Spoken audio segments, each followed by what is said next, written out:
தமிழ் பேசும் அனைத்து நல்லுள்ளங்களுக்கும் எனது முதற்கண் வணக்கங்கள். இந்த வீடியோவில் 2024 OR4 என்ற பெயரிடப்பட்ட ஒரு பெரிய விண்கலை பற்றி தான் பார்க்க போகிறோம். இந்த விண்கல் பூமியை தாக்கும்னு விஞ்ஞானிகள் கணிச்சிருக்காங்க.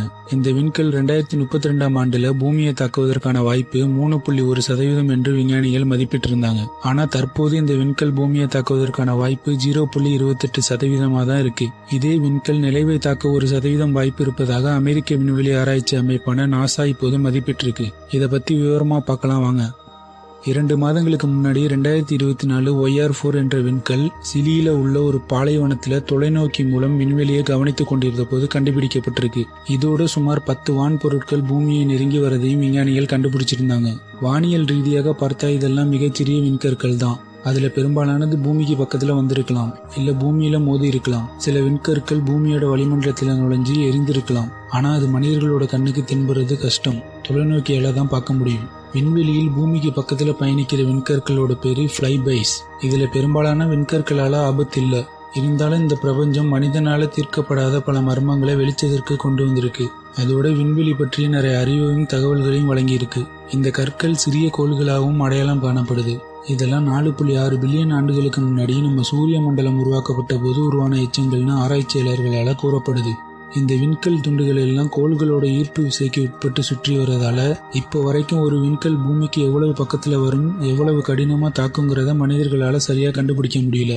ஆனா ஒவ்வொரு ஆண்டும் பூமிக்கும் சந்திரனுக்கும் இடையில பெரிய வான் பொருட்கள் கடந்து செல்றத ஆராய்ச்சியாளர்கள் கவனிச்சுட்டு தான் இருக்காங்க. அதுல ஒரு பெரிய விண்கல் கடந்த 1908ஆம் ஆண்டுல சைபீரியா மீது விழுந்து வெடிச்சிருக்கு. இதனால 500 சதுர கிலோமீட்டர் பரப்பளவுல உள்ள கட்டடங்கள் சேதப்பட்டதோடு மட்டும் இல்லாம மக்கள் பல பேரும் காயமடைஞ்சிருக்காங்க. இதே மாதிரி 2004ஆம் ஆண்டுல அயோபிஸ் என்ற விண்கல் பூமிக்கு பக்கத்துல வருவதா அடையாளம் காணப்பட்டது. இது 375 மீட்டர் அகலம் கொண்ட ஒரு விண்கல், அதாவது ஒரு பயண கப்பல் போன்ற வடிவத்தில் இருக்கும். இதுவரைக்கும் கண்டுபிடிக்கப்பட்ட விண்கலிலேயே இது மிகவும் ஆபத்தான விண்கல்னு பிரெஞ்சு தேசிய அறிவியல் ஆராய்ச்சி மையத்தோட பேராசிரியர் பேட்ரிக் மைக்கேல் சொல்லியிருந்தாரு. ஆனா கடந்த 2013ஆம் ஆண்டு அது பூமியை தாக்காதுன்னு விஞ்ஞானிகள் தீர்மானிச்சிட்டாங்க. சப்போஸ் அந்த விண்கல் பூமியை தாக்கி இருந்துச்சுன்னா கண்டிப்பா பேரழிவை ஏற்படுத்தியிருக்கும். இந்த மாதிரி தான் இப்போ OR4 விண்கல் பூமியை தாக்க வாய்ப்பு இருக்குன்னு விஞ்ஞானிகள் சொல்றாங்க. அதோட சந்திரனை தாக்கும் வாய்ப்புகளும் அதிகமா இருக்குன்னு கணிச்சிருக்காங்க. இந்த விண்கலோட சைஸ் எவ்வளவுன்னு கண்டுபிடிக்கப்படல. ஆனா ஒரு விண்கலோட மேல்முனை 90 மீட்டர் அகலமா இருந்துச்சுன்னா அது பூமியோட வளிமண்டலத்துல நுழையும் போது சேதமடையாம வந்து தரையில மோதும்னு விஞ்ஞானிகள் சொல்றாங்க. அப்படி மோதுனா பூமியில ஒரு பெரிய பள்ளம் உருவாகும். அது மோதுன பகுதிக்கு அருகில் உள்ள கட்டடங்கள் தரைமட்டமாகும். 1 கிலோமீட்டருக்கு சுத்தி உள்ளவங்களுக்கு கடுமையான காயம் ஏற்படும். இறந்து போறதுக்கு கூட வாய்ப்பு இருக்குன்னு லாரன்ஸ் லிவர்மேர் தேசிய ஆய்வகத்தின் பேராசிரியர் கேத்தரின் குணா மட்டும் சொல்லியிருக்காங்க.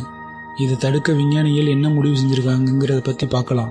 அப்போபிஸ் விண்கல்லை பத்தி தெரிஞ்சுக்கிட்டதுல இருந்து விஞ்ஞானிகள் பூமியை விண்கற்களோட தாக்குதலில் இருந்து பாதுகாப்பதில் பெரும் முன்னேற்றம் அடைஞ்சிருக்காங்க.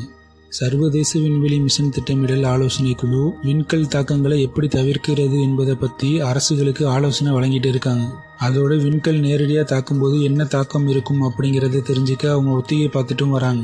ஒரு விண்கல் ஒரு நகரத்தை தாக்குனா அதோட தாக்கம் ஒரு பெரிய சூறாவளியை போலவே தான் இருக்கும்னு விஞ்ஞானி மார்க் போஸ்லாஃப் சொல்றாரு. அதனால கட்டடங்கள் பாதுகாக்கவும் அந்த பகுதியில இருந்து மக்களை வெளியேற்றுறதுக்கும் நடவடிக்கை எடுக்கப்படும்னு சொல்லியிருக்காரு.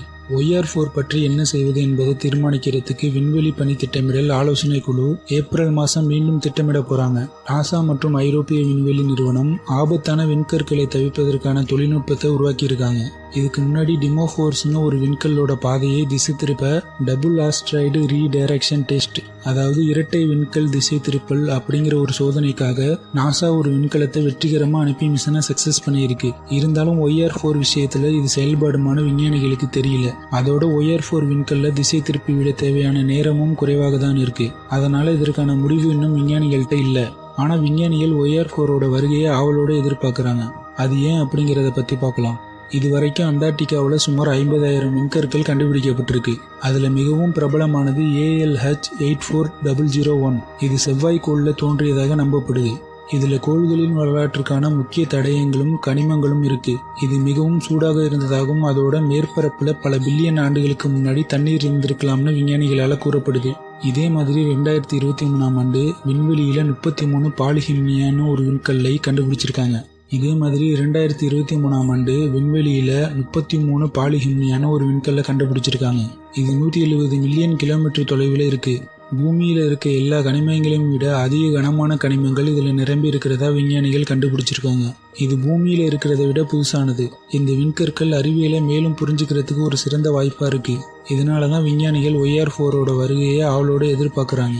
விண்கல் மோதலுக்கு பிறகு எவ்வளவு பொருள் வெளியேற்றப்படும், அது எவ்வளவு வேகமாக பயணிக்கும், அது எவ்வளவு தூரம் பயணிக்கும் போன்ற கேள்விகளுக்கு பதிலும் பூமியில விண்கற்களின் தாக்கங்களை புரிந்து கொள்றதுக்கும் விஞ்ஞானிகள் இதுவரை உருவாக்கிய கருவிகளை சோதிக்கவும் மேம்படுத்தவும் இது பயனுள்ளதாக இருக்கும்னு விஞ்ஞானிகள் நினைக்கிறாங்க. அதோட சிறந்த கணிப்புகளை செய்வதற்கும் இது பயனுள்ளதாக இருக்கும்னு சொல்றாங்க. சூரிய குடும்பம் முழுவதும் சிதறி கிடக்கும் பாறை சிதைவுகள் ஒரு கட்டத்தில் பூமியை தாக்குங்கிறத OR4 விண்கல் மனிதர்களுக்கு நினைவூட்டுது. ஒரு பெரிய விண்கல் எப்போது மனித உயிர் வாழ்வுக்கு அச்சுறுத்தலாக இருக்குங்கிறத தெரிஞ்சுக்கிறது முக்கியம்னு விஞ்ஞானிகள் எச்சரிக்கிறாங்க. அதனால இந்த மிஷன் வரவிருக்கும் நூற்றாண்டுகளில் அபாயங்களை கணிக்கிறதுக்கு உதவும்னு விஞ்ஞானிகள் நினைக்கிறாங்க. மனிதர்கள் விண்வெளியை கண்காணிக்கும் திறனை மேம்படுத்துறதுக்கு இந்த ஆண்டோட பிற்பகுதியில மிகப்பெரிய அளவிலான டிஜிட்டல் கேமரா ஒன்று வரணும். அது சிலியில் உள்ள வேரா ராபின் ஆய்வகத்தில இருந்து செயல்படும்னு நாசா சொல்லியிருக்காங்க. இரவு வானத்தோட பல அதிசயங்களை இந்த டிஜிட்டல் கேமரா படம் பிடிக்கும். நாம எவ்வளவு அதிகமா விண்வெளியை கவனிக்கிறோமோ அவ்வளவு அதிகமா அதிசயங்களை நம்மளால பார்க்க முடியும். இந்த வீடியோ கண்டிப்பா உங்களுக்கு பிடிச்சிருக்கும்னு நினைக்கிறேன். அப்படி பிடிச்சிருந்தா லைக், ஷேர், கமெண்ட் மற்றும் சப்ஸ்கிரைப் பண்ணுங்க. நன்றி.